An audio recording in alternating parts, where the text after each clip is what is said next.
Happy Easter. The Lord is risen today. Cleaning my house, I found this souvenir from my son's nursery room, complete with a little autograph from our family pet, the dog, who thought he would make it his own, till I rescued it.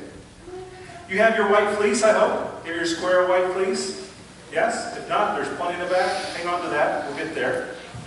How do you know when something is real? When you're in a relationship with someone that you want to love, you want them to love you, how do you know when that's real? Let me read you this conversation from a story you've probably heard before, the Velveteen Rabbit.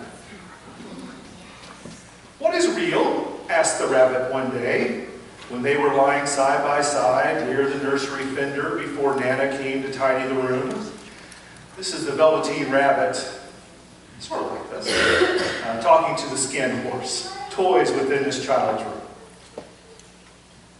Rabbit goes on to say, "Does it mean having things that buzz inside of you and a stick-out handle?" The skin horse says, "Real isn't how you are made. It's a thing that happens to you. When a child loves you for a long, long time, not just to play with, but really loves you, then you become real." Rabbit asks, "Does it hurt?" The skin horse responds, "Sometimes," because the skin horse was always truthful. "When you are real, though, you don't mind being hurt." "Does it happen all at once, like being wound up?" asked the rabbit. "Or is it bit by bit?" "It doesn't happen all at once," said the skin horse. "You become. It takes a long time. That's why it doesn't happen often to people who break easily, or who have sharp edges, or who have to be carefully kept. Generally, by the time you are real, most of your hair has been lopped off, and your eyes drop out, and you get loose in the joints and very shabby. But these things don't matter at all, because once you are real, you can't be ugly, except the people who don't understand." "I suppose you are real," said Rabbit. And then he wished he had not said it, for he thought the skin horse might be sensitive. But the skin horse only smiled. "The boy's uncle made me real," the skin horse said. "That was a great many years ago, but once you are real, you can't become unreal again. It lasts for always." The rabbit sighed. He thought it would be a long time before this magic called real happened to him. He longed to become real, to know what it felt like, and yet the idea of growing shabby and losing his eyes and whiskers was rather sad. He wished that he could become it without these uncomfortable things happening to him. Don't we wish that too? To be real, to be in an authentic relationship without all the pain and suffering, to have it just happen like this, love at first sight. Don't we all wish for that? And don't we all have our doubts that it would ever happen, or doubt that it will be sustained, or wake up some mornings believing that it's never going to be me?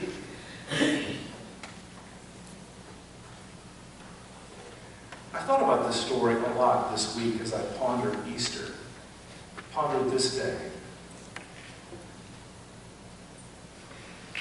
Unlike the Velveteen Rabbit, Jesus is real. Jesus has always been real. The Gospel of John assures us that from even before the beginning of creation, Jesus was, Jesus always is, and Jesus will always be. But like the Velveteen Rabbit, Jesus allows us to love him harshly so that we will understand that Jesus is real.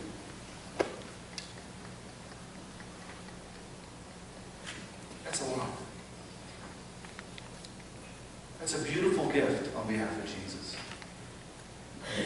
Jesus doesn't need us to make him real, but Jesus allows us to love him roughly so that we will know how real he is.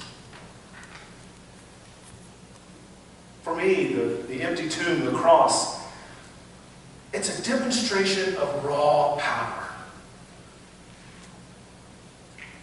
Aside from the suffering, the shame, the passion of Jesus' final week, all that being loved roughly, is the demonstration of raw power.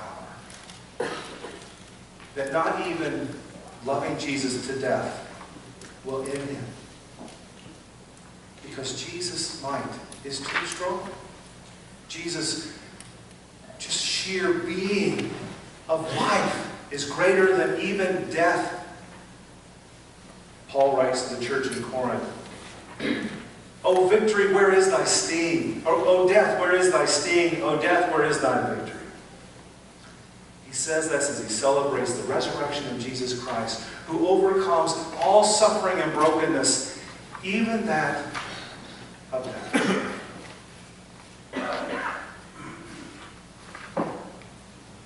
I've had times where I've seen Jesus become real for me.